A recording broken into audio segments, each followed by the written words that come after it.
La filosofía de la vida surge bajo diversas perspectivas. Cada persona concibe bajo sus propios criterios a la humanidad, los cuales resultan de gran importancia para comprender el mundo en el que estamos inmersos. Para esto se darán a conocer pensamientos de dos reconocidos filósofos alemanes, Friedrich Froebel y Wim Dilthey. Se trabajarán en 4 aspectos. Número 1. Datos principales del personaje. Número 2. Su concepción del ser humano. Número 3. La educación. Y número 4. La manera en cómo se debe de educar. Asimismo, siguiendo sus pensamientos y visiones de la vida, podremos percatarnos que dichos personajes coinciden en algunos puntos, como es en el caso de hacer uso del juego y darle libertad al educando, evitar el bloqueo de la educación y, por supuesto, el crecimiento espiritual de cada sujeto. Te invitamos a conocer el pensamiento filosófico de cada autor, generando a su vez una crítica reflexiva con tu propia concepción que te ayudará a enriquecer tu conocimiento sobre el ser humano y la enseñanza que se brinda, de manera que, en medida de lo posible, sean aplicadas en las escuelas por los diversos agentes inmersos en el proceso de enseñanza-aprendizaje, generando así mayor crecimiento, no solo cognitivamente, sino también espiritualmente. Friedrich Wilhelm Froebel nació el 2 de abril de 1782 en Oberschwäbach, Alemania, y falleció un 21 de junio de 1852. Fue un pedagogo alemán, discípulo de Rousseau y de Pestalozzi. Estudió sobre todo la educación preescolar. Partiendo del principio de que la naturaleza puede manifestarse sin trabas, fomentó el desarrollo de los niños a través de ejercicios, juegos y cantos al aire libre.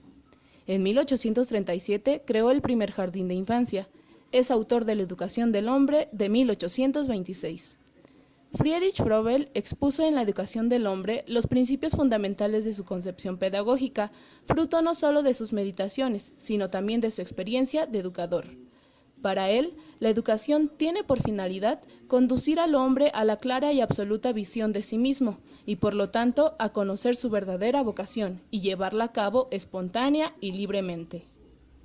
Según Froebel, el propósito de la educación es animar y dirigir al hombre como consciente, pensando y percibiendo.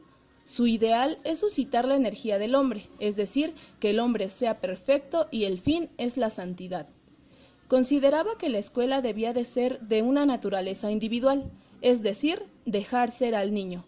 El alumno debe de ser alegre, dispuesto de alma, ser muy activo, no le deben de dar prisas ni ponerle límites, y que el maestro le debe de enseñar al alumno entre el bien y el mal, porque Jesucristo, al igual que el maestro, lleva una función doble de dar y recibir.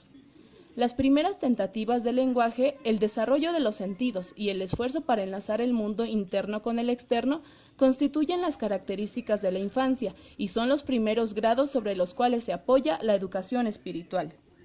Froebel se ocupa también en la obra de las materias de enseñanza, la religión, las ciencias naturales y las matemáticas, que están unidas al espíritu del hombre como el alma a la religión.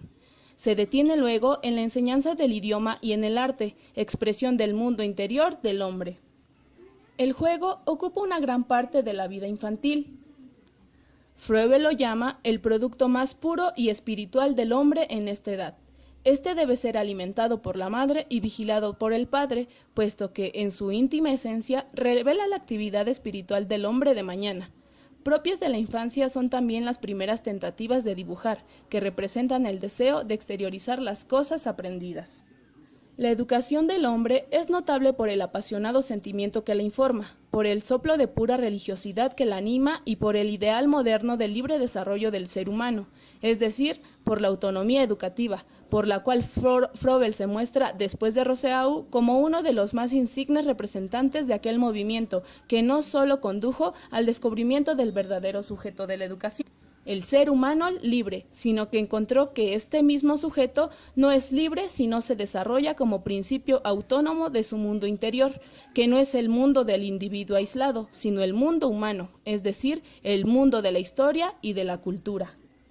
El hombre, a través de la divinidad, posee rasgos y cualidades que le dan dadas y que lo caracteriza como un ser inteligente, racional y consciente, lo que le permite elegir libremente su destino.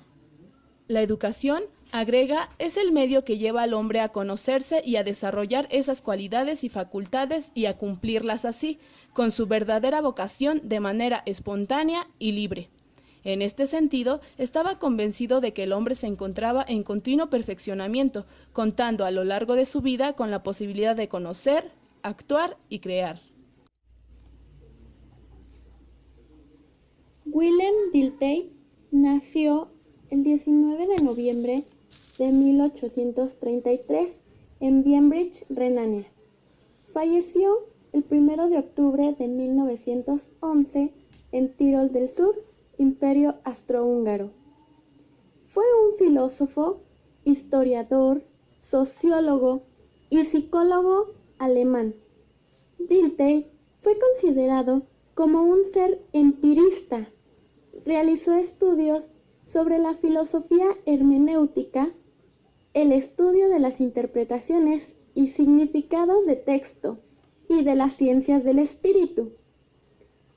Para Dilthey, el individuo es un fenómeno de la conciencia. La visión de la vida viene determinada por el carácter natural tanto del cuerpo humano como el de su entorno. El enfoque metafísico parte de la sensualidad y del deseo de satisfacer el instinto animal presentes en todo el ser humano.